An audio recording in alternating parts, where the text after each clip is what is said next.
Assalamualaikum warahmatullahi wabarakatuh.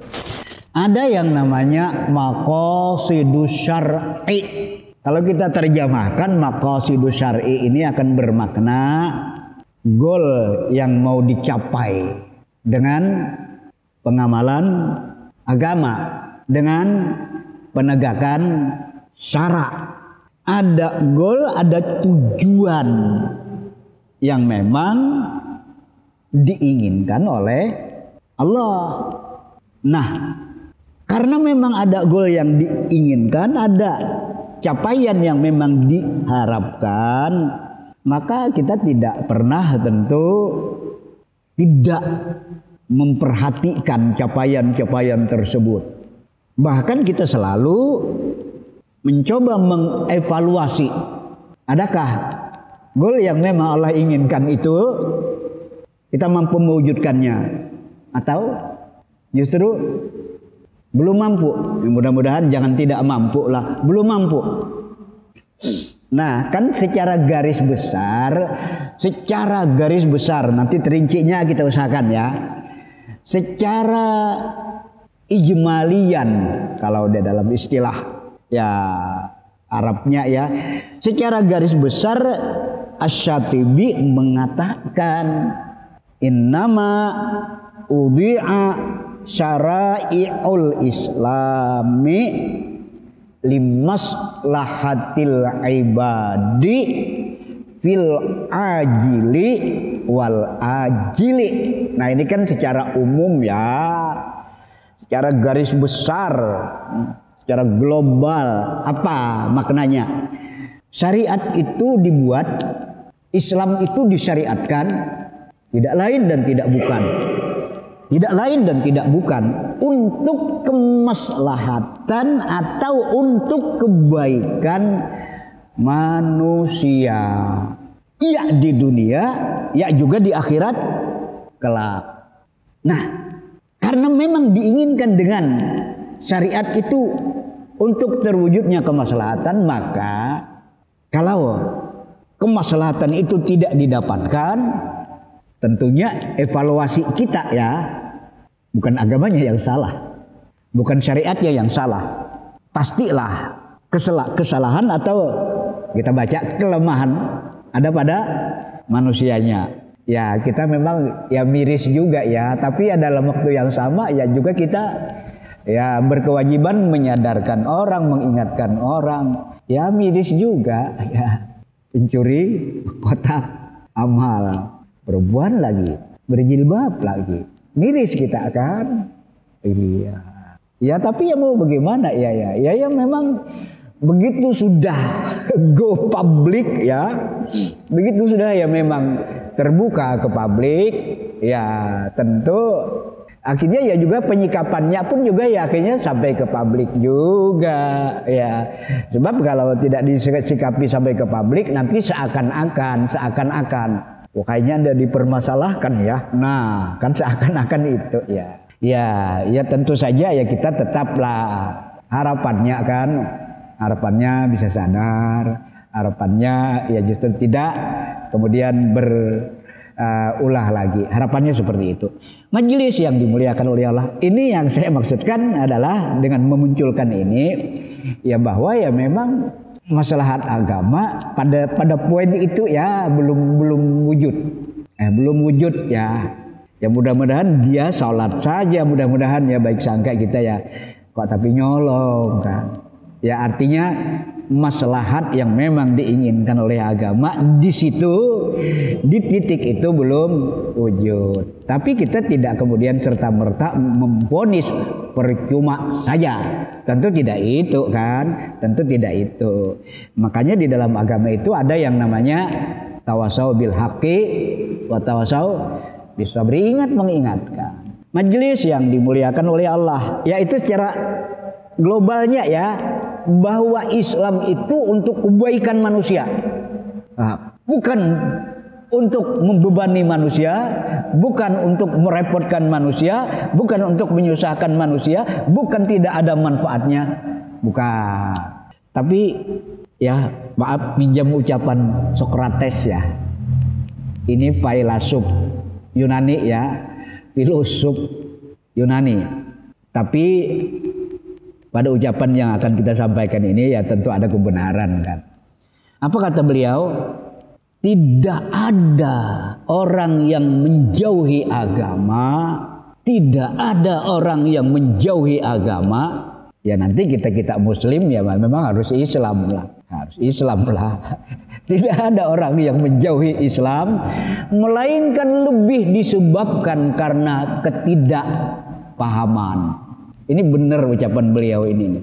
Ya cuman beliau ya kayak umum begitu kan. Tidak ada orang yang menjauhi agama, melainkan motifnya yang lebih nyata, yang lebih terdepan. Alasannya ya adalah karena ketidaktahuan. Artinya kalau begitu, orang kalau ngerti agama tidak akan menjauhi agama. Orang kalau ngerti agama, kalau paham agama, ya Islam aja ya. Orang kalau paham Islam tidak akan menjauhi Islam. Ya karena dia terbantu, karena dia tertolong, karena dia dapat kemaslahatan. Lanjut.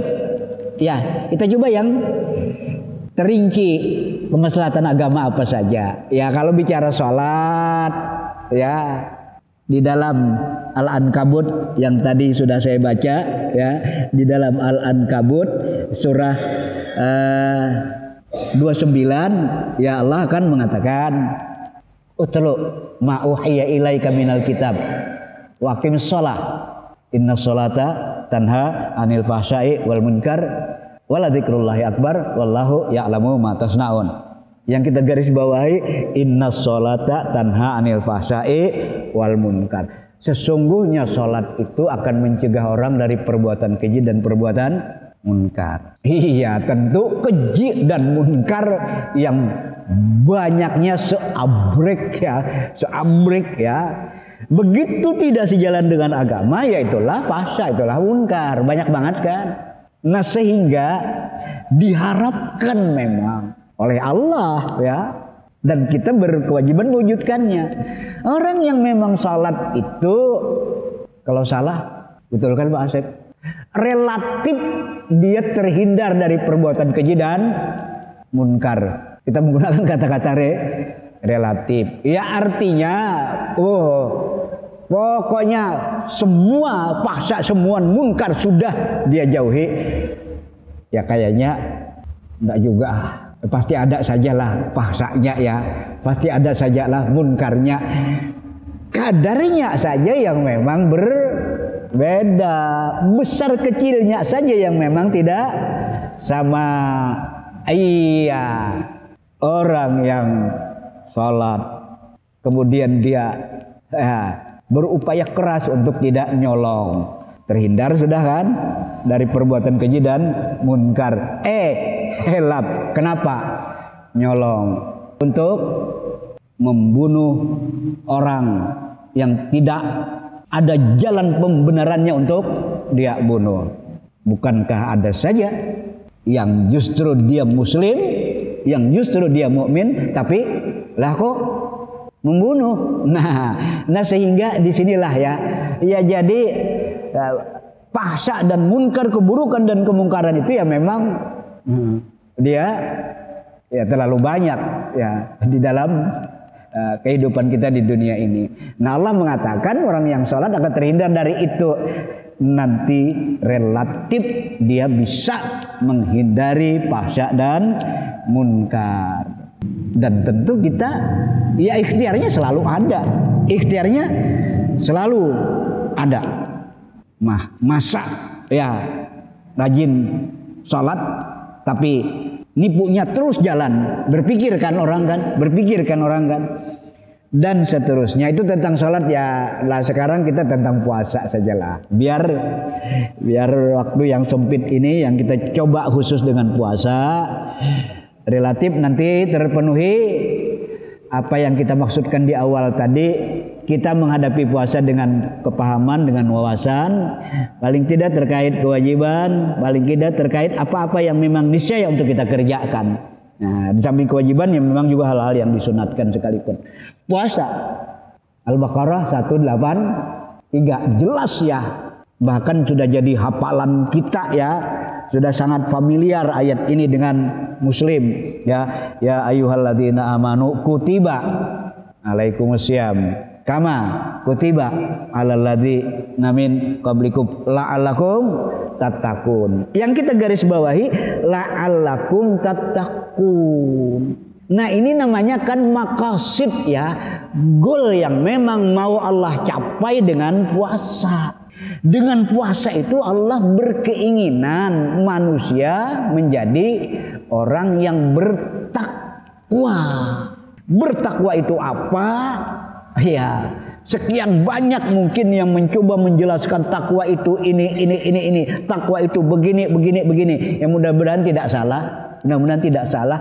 Tapi yang kita bisa simpulkan adalah takwa itu berarti adaul awamir wajtinabun nawahi, menepati, melaksanakan, menjalankan perintah. Dalam waktu yang sama menjauhi atau meninggalkan apa-apa yang memang dilarang oleh Allah dan dilarang oleh Rasulullah Shallallahu Alaihi Wasallam. Perlu ditambahkan nggak kira-kira ya? Atau cukup dilarang oleh Allah dan dilarang oleh Rasulullah? Sebenarnya cukup ya. Hanya nanti ada yang memang pemahaman.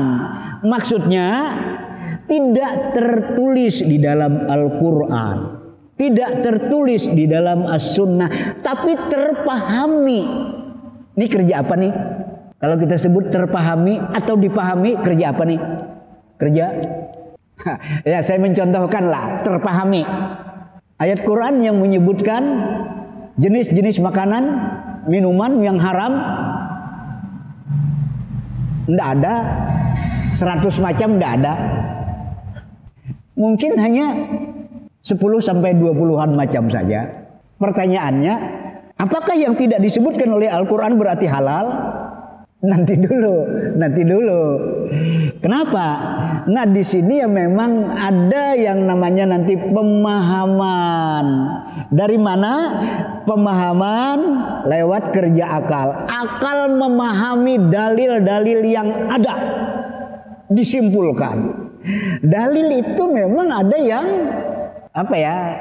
sifatnya global, tapi ada yang terinci. Kemudian dalil itu ada yang mantuk, terlapaskan, ada yang mafhum, dipahami. Nah, begitu melihat yang diharamkan, oh ternyata diharamkan berbisa, diharamkan karena beracun, diharamkan karena memudaratkan. Nah, akal selalu diikat oleh esensi yang terdapat di dalam dalil-dalil tadi. Sehingga begitu memudaratkan haram, begitu beracun haram, begitu berbisa haram. Jangan kemudian ular itu haram. Mana dalilnya? Jangan haram-haram. Nah ini nih kan kadang-kadang orang-orang yang memang ya setengah mateng ya akan begitu, dicoba orang didesak, mana dalilnya? Iya. Makanya di dalam agama itu ada analogi ya, kias. Sesuatu bisa dianalogikan, bisa dikiaskan kalau memang dia nanti identik, bodoh atau sami ya maka hukumnya pun juga harus berlaku sama. Ini jenis minuman A, ini jenis minuman B, ini memabukkan, ini juga memabukkan, sama kan?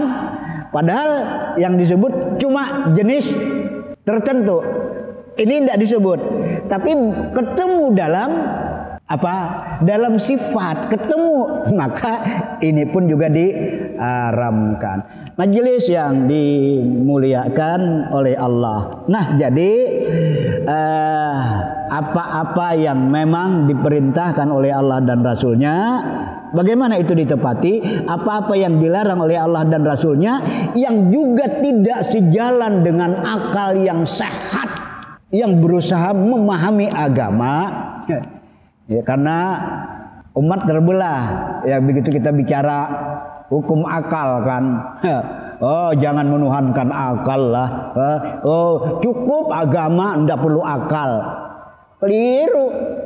Cukup agama, ndak perlu akal. Keliru. Memangnya bisa memahami agama tanpa akal?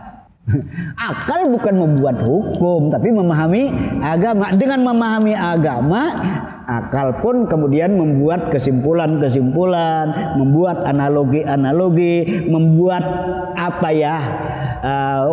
komparasi-komparasi, ya sehingga ya justru kemudian juga bisa dibuat semacam hukum, sekalipun nanti namanya hukum fikih. Majelis yang dimuliakan oleh Allah. Nah, kembali ke ayat tadi, ayat puasa la'alakum tattaqun.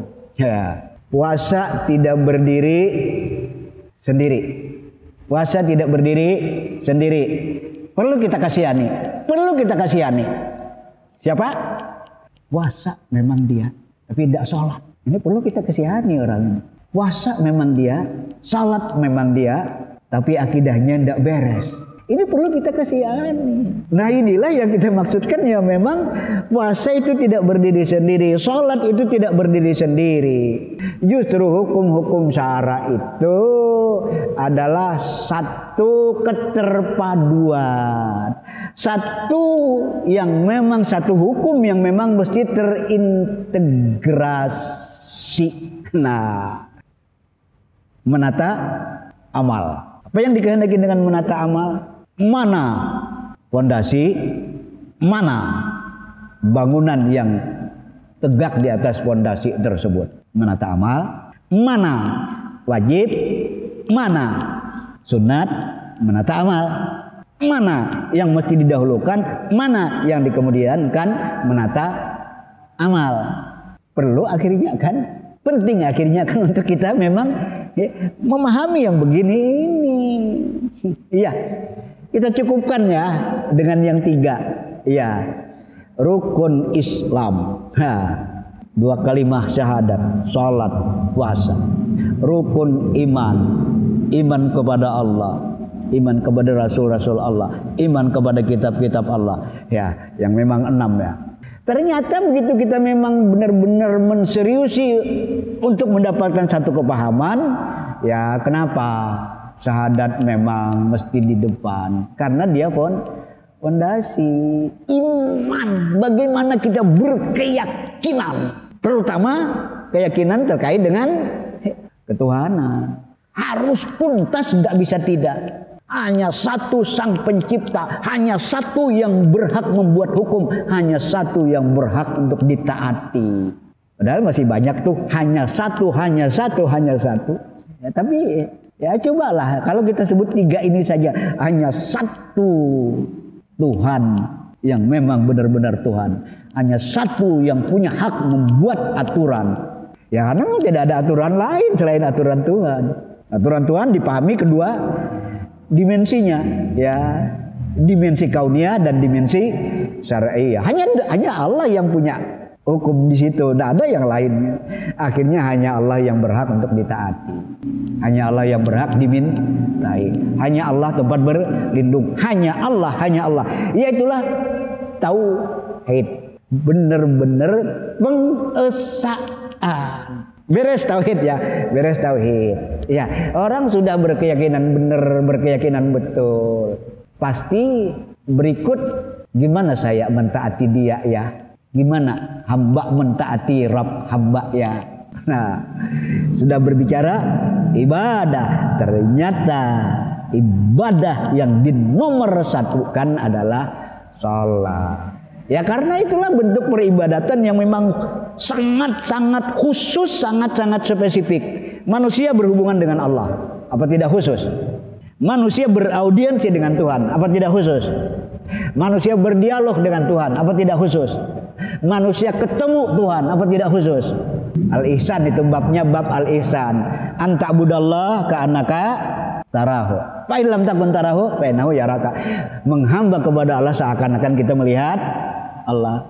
Ya tapi bagaimanapun juga kita tidak mungkin melihat Allah. Yakini dan pastikan Allah melihat kita. Nah kalau sudah kita dilihat Allah, kita salat kita dilihat Allah, akankah noleh sana noleh sini, akankah maunya buru-buru aja tarawih sudah minggu yang lalu ya, dari kata-kata tarawahaya tarawahu tarawihan, artinya apa? Santai. Artinya apa? Berlapang-lapang. Ya karena memang santai, karena memang berlapang-lapang, jelas bukan buru-buru. Bukan buru-buru. Bagaimana sesantai mungkin. Ya kalau memang capek, ya mungkin rehat dulu. Ya memang hukum asal salat sunat itu afrad, ya orang perorangan, hukum asal, tapi boleh berjamaah. Iya. Ya sementara ini iya, ya mudah-mudahan janganlah semangat salat sunat salat wajibnya. Janganlah iya. Begitu tarawih baru naik ya, sebelum tarawih salat isya maghribnya tidak ada, tarawihnya datang. Maksudnya jangan, keliru itu. Keliru itu ya. Nah, sudah rakaatnya sedikit, cepat lagi. Ya jangan. Memang 20 rakaat tapi lebih cepat dari yang rakaatnya kurang misalnya. Jangan juga. Ya udahlah, standar lah. Ya kita sampai ngos-ngosan ngikuti imam, tidak bener imam nih. Allahu Akbar. Iya, 7 menit 20 rakaat. Tidak masuk akal. Memangnya terjadi Ustadz? Masa tidak sampai informasinya? Sono kan? Alasan yang dikemukakan apa? Ya sudah memang mentradisi berpuluh-puluh tahun yang silam. Sejak berpuluh-puluh tahun yang silam. Memangnya itu jadi dalil? Lah kok tapi tidak ada yang, ya mestinya juga ya Kementerian Agama yang mengingatkan lah ya begitu itu. Diingatkan. Ya tapi ya itulah. Ya itu kan pilihan orang. Nah inilah memang udah repot. Majelis yang dimuliakan oleh Allah, ya majelis yang dimuliakan oleh Allah. Nah makanya di Ramadan ya kewajiban luruskan akidah, betulkan akidah. Ya. Kenapa kita salat? Kita mentaati Allah. Kenapa kita puasa? Kita mentaati Allah untuk mencapai ridha Allah. Ya kenapa kita dan seterusnya. Hitung-hitungan pahala saya tidak gandrungi itu.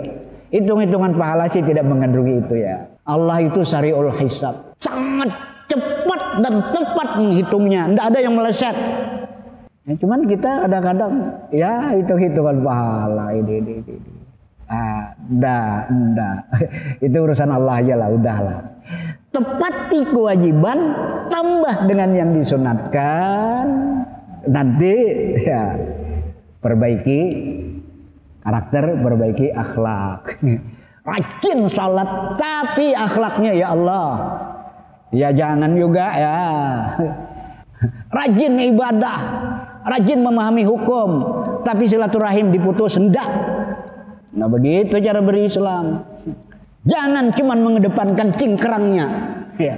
Kedepankan juga silaturahimnya, ya. Kedepankan juga kesantunannya. Itulah berislam yang menyeluruh. Makasih.